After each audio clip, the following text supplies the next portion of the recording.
بسم الله الرحمن الرحيم. الحمد لله وكفى وسلام على عباده الذين اصطفى. أما بعد، وقال النبي صلى الله عليه وسلم: نعمتان مغبوب فيها كثير من الناس، الصحة والفراغ، وكما قال عليه الصلاة والسلام. اللهم صل على سيدنا محمد وعلى آل سيدنا محمد وبارك وسلم. اللهم صل على سيدنا محمد وعلى آل سيدنا محمد وبارك وسلم. اللهم صل على سيدنا محمد وعلى آل سيدنا محمد وبارك وسلم. محترم معزز بزرگوں اور نوجوان ساتھیوں، جیسا کہ یہ بات ہمارے علم میں ہے کہ عیسوی سال کے حساب سے 2025 ختم ہو چکا ہے، اور جو نیا سال شروع ہوا ہے 2026 کا سال ہے۔ اللہ رب العزت والجلال نے جب کائنات بنائی ہیں، دن و رات ایسے ہی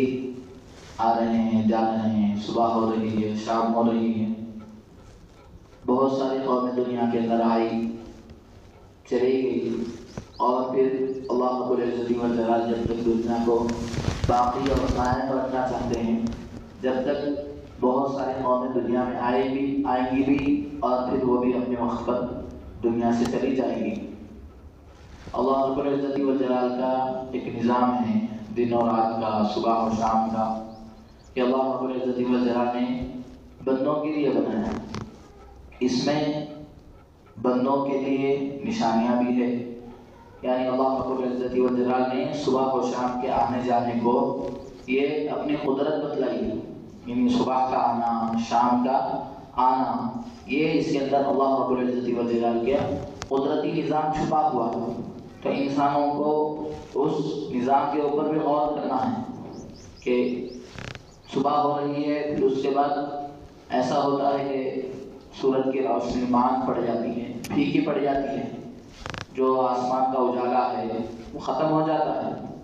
پھر پورے آسمان کے اوپر سیاہی چھا جاتی ہے، اندھیرا ہو جاتا ہے ہر طرف، پھر چاند نکل کر آتا ہے، تارے نکل کر آتے ہیں، وہ اندھیری رات میں روشنی بکھیرتے ہیں پوری دنیا کے اوپر۔ تو یہ ساری چیزیں اللہ رب العزت والجلال کی قدرت کی نشانیاں ہیں۔ اس سے ہمیں صرف یہ ایسا نہیں ہے کہ ایک نظام چل رہا ہے، اس کو ایسا نہیں سمجھنا ہے، بلکہ اس کے پیچھے جو اللہ رب العزت والجلال کی قدرت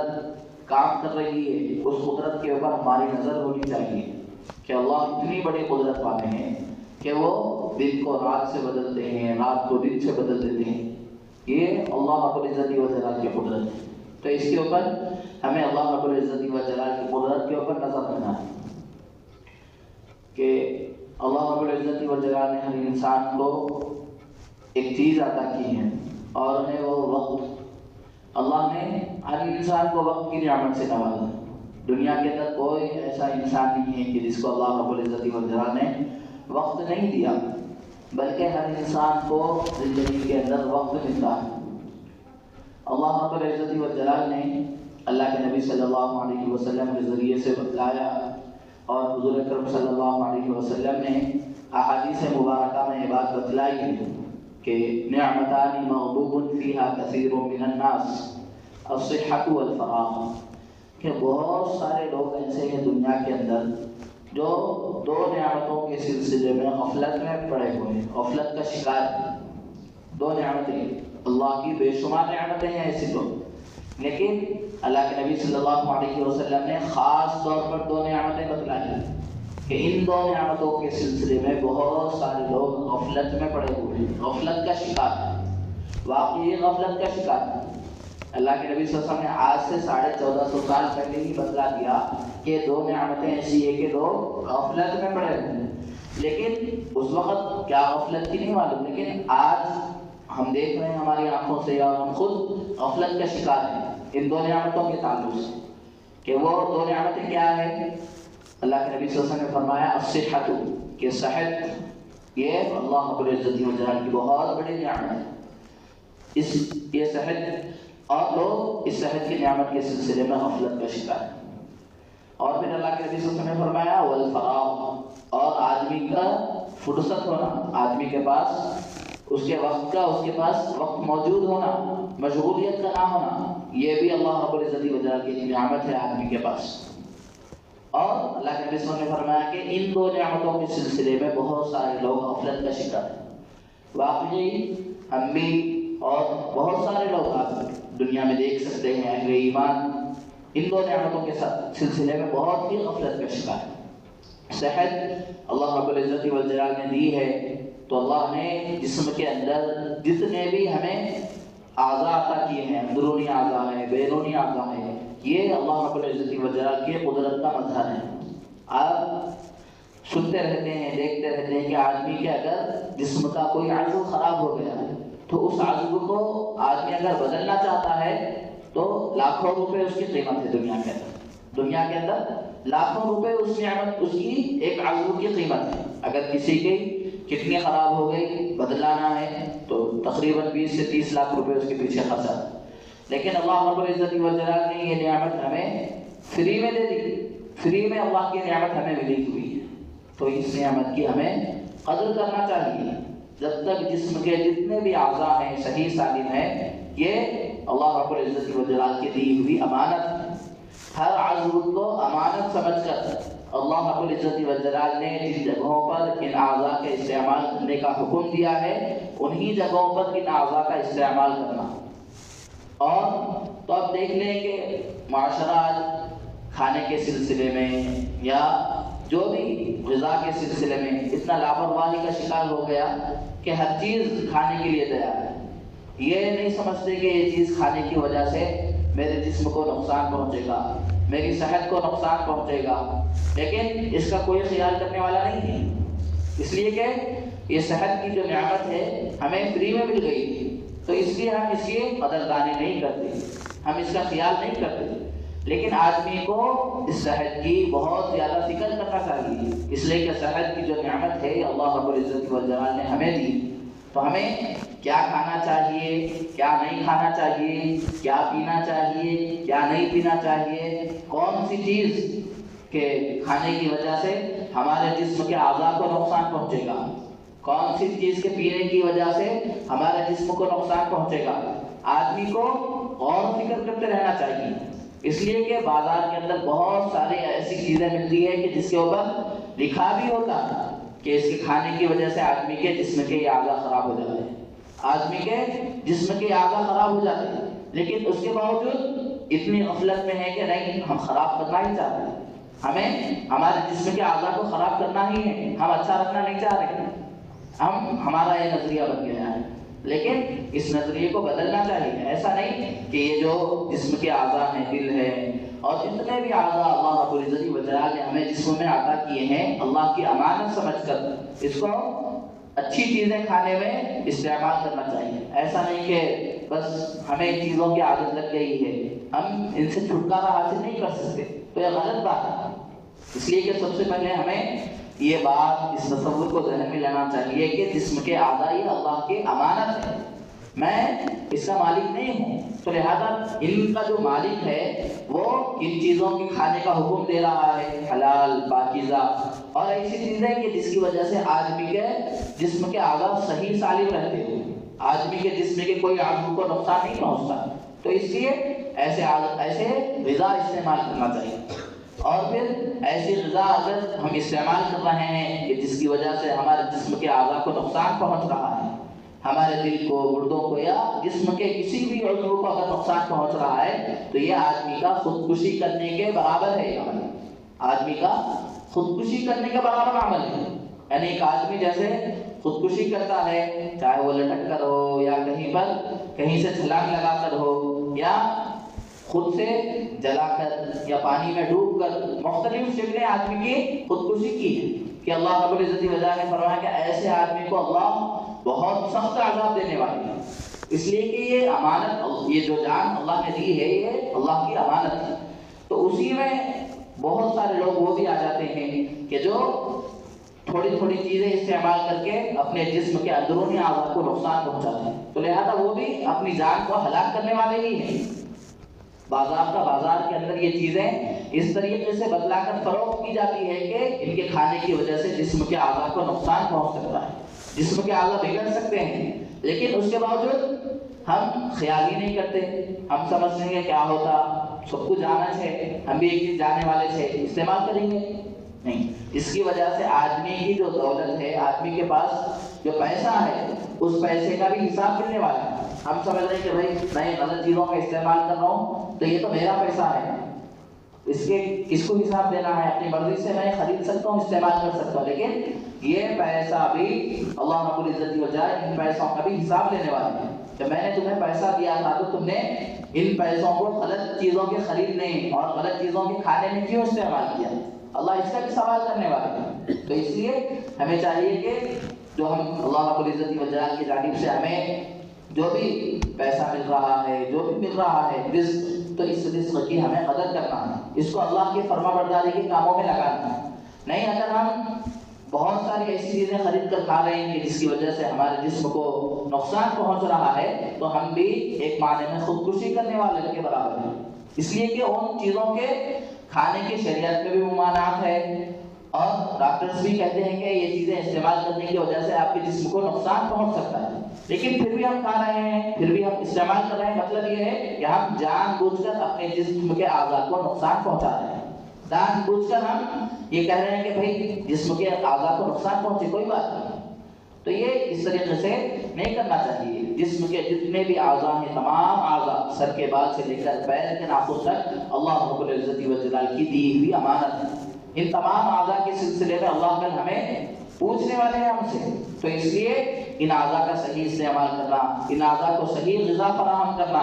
یہ ہم سب کی بہت بڑی ذمہ داری ہے، ورنہ اللہ رب العزت و جلال کل اس تعلق سے ہمیں سوال کرنے والے ہیں۔ تو اللہ کے نبی صلی اللہ علیہ وسلم نے فرمایا کہ سب سے پہلی نعمت صحت کی نعمت ہے، کہ بہت سارے لوگ اپنی صحت کے سلسلے میں غفلت کا شکار ہیں، تو اس لیے بھائی اچھے خاصے ہیں، تندرست ہیں، لیکن بہت ساری غیر ضروری چیزیں استعمال کر کے اپنے جسم کے ظاہری اعضاء کو بھی نقصان پہنچا رہے ہیں، اپنے جسم کے باطنی اعضاء کو بھی نقصان پہنچا رہے ہیں۔ ایسا ہرگز نہیں کرنا چاہیے۔ بہت کم عمر، یعنی بڑوں کو دیکھ کر آج کل یہ فیشن چھوٹے بچوں میں بھی آ رہا ہے، ان کو تو کوئی اس سلسلے میں کوئی علم نہیں ہے، لیکن اس کے باوجود بھائی سب استعمال کر رہے ہیں، ہم بھی استعمال کریں گے، لیکن اس کا نقصان اس وقت سمجھ میں آئے گا کہ جب آدمی ایک عمر کو پہنچ جائے گا، اس کے بعد اس کے نقصانات سمجھ میں آئیں گے۔ تو اس لیے ایسی چیزیں کھانے سے ہمیں بہت زیادہ احتیاط کرنا چاہیے جس کی وجہ سے ہمارے جسم کو نقصان پہنچ سکتا ہے۔ اللہ کے نبی صلی اللہ علیہ وسلم نے وہی فرمایا حدیث کے اندر کہ بہت سارے لوگ صحت کے سلسلے میں غفلت کا شکار ہیں، اس صحت کو غنیمت سمجھیں۔ اللہ رب العزت و جلال نے جسم کے ظاہری اعضاء صحیح سالم دیے ہیں، تو ان کو غنیمت سمجھ کر اس کو اللہ کی یاد میں لگانا چاہیے، ان کو اللہ کی یاد میں استعمال کرنا چاہیے۔ کہ بہت سارے لوگ وہ ہیں کہ جن کے ہاتھ پیر گر گئے، اس سے پہلے ان کے پاس موقع تھا اللہ کی عبادت کرنے کا، لیکن انہوں نے ان لمحات کو زندگی کے غفلت کے اندر گزار دیا۔ بھائی ابھی وقت ہے، بہت زندگی کے بہت دن باقی ہے، ابھی کیا کرنا ہے، تو اس طریقے سے وہ لوگ ٹالتے رہے اللہ کی عبادت کے سلسلے میں، اللہ کی فرما برداری کے سلسلے میں وقت کو ٹالتے رہے، اور کچھ دنوں کے بعد اور کچھ سالوں کے بعد ہم اللہ کی عبادت میں لگیں گے، لیکن اور کچھ سال آنے سے پہلے ہی یا تو ان کے اوپر ایسی بیماری طاری ہو گئی کہ جس کی وجہ سے وہ اللہ کی عبادت نہیں کر سکتے، یا پھر اس سے پہلے ہی ان کے پاس موت کا فرشتہ آ گیا کہ جس نے ان کی روح لے کر ان کی روح کو قبض کر لیا۔ تو اسی لیے ہمیں چاہیے کہ اللہ نے ہمیں جو صحت کی نعمت دی ہے، اس صحت کی نعمت کی بہت زیادہ قدر کرنا ہے، اس صحت کے ایک ایک لمحے کو اللہ کی یاد میں گزارنا، اللہ کی مرضی کے مطابق گزارنا، تو یہی صحت کی قدردانی ہے۔ اور دوسرا اللہ کے نبی صلی اللہ علیہ وسلم نے فرمایا والفراغ، اور فرصت، ہر آدمی کے پاس فرصت کے بہت زیادہ لمحات ہیں، تو یہ بھی اللہ رب العزت و جلال کی نعمت ہے فرصت۔ اللہ کے نبی صلی اللہ علیہ وسلم نے فرمایا کہ دنیا میں بہت سارے لوگ جو ان کے پاس وقت ہے، جو فرصت ہے، اس فرصت کے سلسلے میں غفلت کا شکار ہے، یعنی وقت ہے تو وقت کو بیکار میں گزارے، خود میں بھی، آپ اور بہت سارے لوگ ہیں دنیا کے اندر کہ اس کو یا تو موبائل فون دیکھنے میں گزار رہے ہیں، یا کسی کی غیبت میں، کسی کی چغلی میں، یا کسی کے گھروں کے کیا ہے احوال سننے میں ہمارا وقت گزر رہا ہے۔ یہ وقت تو اللہ نے دیا تھا ہمیں اللہ کی عبادت کے لیے، اللہ کی بندگی کے لیے، اللہ کی فرما برداری کے لیے، لیکن ہمارا وقت کیسا گزر رہا ہے؟ بہت زیادہ صبح سے لے کر شام تک ہمارے پاس وقت ہے، لیکن وقت کہاں استعمال ہو رہا ہے، کیسے استعمال ہو رہا ہے، مجھے اور آپ کو اس کی خبر نہیں ہے۔ تو اس لیے ہمیں چاہیے کہ ہم وقت کا کیسے استعمال کریں، وقت کا صحیح استعمال کریں۔ اس سلسلے میں ہمیں بہت زیادہ فکر کرنا چاہیے کہ ہمارا صبح سے لے کر شام تک 24 گھنٹے کیسے گزر رہے ہیں۔ کیا اللہ کی فرمانبرداری میں گزر رہے ہیں، یا اللہ کی نافرمانی میں گزر رہے ہیں، اللہ کے نبی صلی اللہ علیہ وسلم کے سنت کو پر عمل کرنے میں گزر رہے ہیں، یا اللہ کے نبی صلی اللہ علیہ وسلم کے سنتوں کو چھوڑنے میں گزر رہے ہیں؟ تو ہم اس کا جائزہ لیتے رہنا چاہیے۔ تو یہ اللہ رب العزت والجلال نے جو فراغت، جو فرصت دی ہے، یہ فرصت ہمارے لیے بہت بڑی غنیمت کی چیز ہے۔ تو اس فرصت کو بہت احتیاط سے اس کا استعمال کرنا چاہیے کہ صحابہ اکرام رضوان اللہ تعالیٰ علیہ اجمعین کے واقعات کتابوں میں ملتے ہیں۔ حضرت عبداللہ ابن عمر رضی اللہ تعالیٰ بہت بڑے جلیل القدر صحابی ہیں۔ وہ صحابی ایسے ہی اونٹ پر سفر کر کے جا رہے تھے، جاتے جاتے ایک جگہ قبر نظر آئی ان کو۔ وہ قبر کے پاس اپنی سواری کو روک دیے اور ادھر کر 2 رکعت نفل نماز اس وقت پڑھ لی، وہیں سواری کو چھوڑ کر 2 رکعت نفل نماز پڑھ لی۔ تو ہو سکتا ہے کہ بھئی کہیں کسی خاص جگہ پر پڑھ رہے ہیں تو کسی اللہ والے کی خبر ہوگی، یا کسی نبی کی ہوگی، یا کسی بڑے آدمی کی ہوگی۔ جب انہوں نے ان کے ساتھ رہنے والوں نے پوچھا کہ آپ نے کس وجہ سے اپنی سواری کو اس قبر کے پاس روک کر نماز پڑھا، تو حضرت عبداللہ بن عمر رضی اللہ عنہ فرمانے لگے کہ میں جب یہ قبر کے پاس سے اپنی سواری کو لے کر جا رہا تھا تو اچانک میرے دل میں خیال آیا کہ اللہ نے مجھے اتنا وقت دیا ہے کہ میں 2 رکعت نماز پڑھ سکتا ہوں، اور یہ جو قبر والا ہے، قبر والے کے پاس اتنا بھی وقت نہیں ہے کہ وہ 2 رکعت نماز ادا کر سکے۔ تو جیسے ہی مجھے یہ خیال میرے دل میں آیا تو میں نے فوراً اپنی سواری کو چھوڑ کر 2 رکعت نماز ادا کر لی۔ کیوں؟ اس لیے کہ اس قبر والے کے پاس اب کوئی عمل کرنے کے لیے وقت نہیں ہے، لیکن میرے پاس تو اتنا وقت ہے کہ میں نماز ادا کر سکتا ہوں۔ تو یہ ایسے صحابہ کرام رضوان اللہ تعالیٰ علیہ اجمعین نے اپنے اوقات کی حفاظت کی ہے، اپنی زندگی کے لمحات کو اس طریقے سے استعمال کیا ہے کہ حضرت حسن بصری رحمۃ اللہ علیہ، یہ اولیاء کے سردار ہے دنیا میں، وہ کہتے ہیں کہ میں نے ایسے لوگوں کو پایا، ایسے لوگوں کو دیکھا کہ جو وقت کے سلسلے میں ایسا ہی بخل کرتے تھے جیسے لوگ سونے چاندی کے خرچ کرنے کے سلسلے میں بخیل ہوتے تھے۔ یعنی وہ حضرت حسن بصری رحمۃ اللہ علیہ فرماتے ہیں کہ میں نے صحابہ کو دیکھا، صحابہ وقت کے خرچ کرنے کے سلسلے میں ایسے بخیل تھے جیسے ہم دیکھتے ہیں کہ لوگ جن کے پاس سونے چاندی ہے، مال و دولت ہے، اس کے خرچ کرنے میں بخل کرتے ہیں۔ یعنی آدمی مال و دولت ہے تو اتنے آسانی کے ساتھ وہ مال کو نہیں بہا دیتا، مال کو خرچ نہیں کرتا۔ تو صحابہ وقت کو ایسے ہی پوری کنجوسی کے ساتھ خرچ کرتے تھے، یعنی ان کا زیادہ وقت جو استعمال ہوتا تھا وہ اللہ کی یاد میں استعمال ہوتا تھا، وہ قرآن و حدیث کے پڑھنے پڑھانے میں استعمال ہوتا تھا۔ وہ یہ نہیں کہتے تھے چلو بھائی بہت وقت ملا ہوا ہے اپنے پاس، چلو ہم کچھ دیر یہ کریں گے یہ کریں گے، وہ ہرگز یہ سب چیزیں نہیں کرتے تھے، بلکہ وقت کے ایک ایک لمحے کو قیمتی سمجھ کر استعمال کرتے تھے۔ تو اس لیے ہمیں چاہیے کہ بزرگان دین نے بتایا ہے کہ بہت سارے واقعات کو، بہت ساری چیزوں کو ہم ٹالتے رہتے ہیں۔ بھائی نماز پڑھنے کا مسئلہ ہے، اگر کوئی سمجھائے دیکھو نماز پڑھ لیں، مسلمان ہیں، بالغ ہوتے ہی نماز پڑھ ہو جاتی ہے تو 5 نمازیں پڑھنا ضروری ہے۔ تو ہماری سوچ کیا بنی ہوئی ہے؟ بھائی ابھی تو 20 سال عمر ہے، 25 سال عمر ہے، 30 سال عمر ہے، جب 50 سال ہو جاتی جب پڑھ لی۔ تو آدمی جب کسی کام کو ٹالنا شروع کرتا ہے کسی وقت کے لیے تو وہ کام آدمی کر ہی نہیں سکتا کبھی زندگی میں، وہ آدمی اس کام کو کبھی زندگی میں انجام دے نہیں سکتا۔ تو بزرگان دین نے بتلایا ہے کہ اگر آدمی کسی کام کو کرنا چاہتا ہے تو اس کو کسی 2 کاموں کے بیچ میں ایسا داخل کر دے کہ